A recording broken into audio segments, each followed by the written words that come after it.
رونالدو قدوة الأساطير. إنك تحب كريستيانو رونالدو كأسطورة حاجة، وإنك تكون أسطورة وبتحبه وتخليه الأسطورة بتاعتك حاجة تانية خالص. رونالدو مش مجرد لعيب جامد، رونالدو أسطورة في كسر الأرقام، ويكفي إنه هو بيتدلع في السعودية لسه بيكسر أرقام، وقدر في 15 ماتش بس إنه يجيب 16 جون مع النصر السعودي ويبقى تاني هدافين الدوري. تركيبة رونالدو دي خلت لعيبة جامدين قوي على الساحة دلوقتي تعتبره أسطورة بالنسبة ليهم. من غير استغراب لما تعرف إن لاعب برشلونة السابق ممفيس ديباي بيعشق رونالدو، وكمان شايف إن رونالدو أعظم لاعب في التاريخ.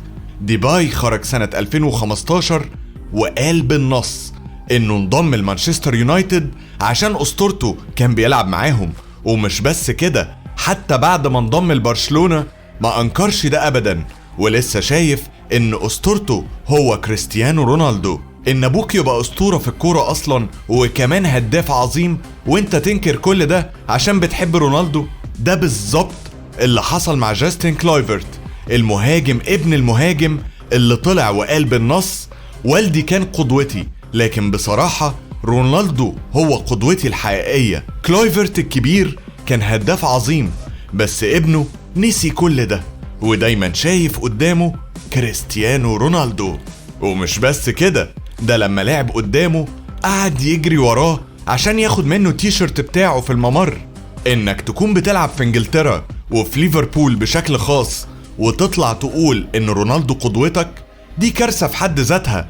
الأدهى ان رحيم ستيرلينج لما ساب ليفربول راح على مانشستر سيتي، وبرضه رونالدو أسطورته، ودايما بيقول عنه انه مرجعيته في الكورة، وده رغم ان الفرق ما بينهم زي السما والارض.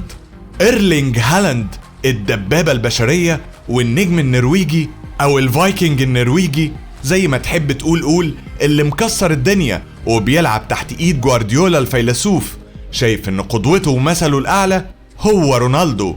هالاند قال انه ماشي على نهج رونالدو في الاجتهاد والمثابرة والرغبة المستمرة في تحقيق الانتصارات. هالاند كمان بياكل ويعيش بنفس طريقة أسطورته كريستيانو رونالدو، بس هالاند خد سكة تانية ومرضيش يروح للمان يونايتد وراح السيتي، ومن ساعتها الدوري الانجليزي بقى مجلود منه.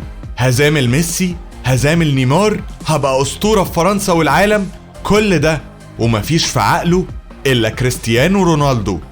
طيب أخد كاس العالم برضو؟ رونالدو أسطورته. مابي ده مش بيحب رونالدو بس، ده مجنون بيه كمان. مابي وهو صغير وقبل ما يتشهر صور رونالدو أسطورته كانت متعلقة في كل مكان. طيب يوم ما قابله في ماتش عارفين عمل ايه؟ مابي قعد يبصله بازبهلال، هو بيبتسم وكأنه شاف حبيبته وسط 10 مليون بني آدم. مش بس كده، بعدها على السوشيال ميديا كتب وقال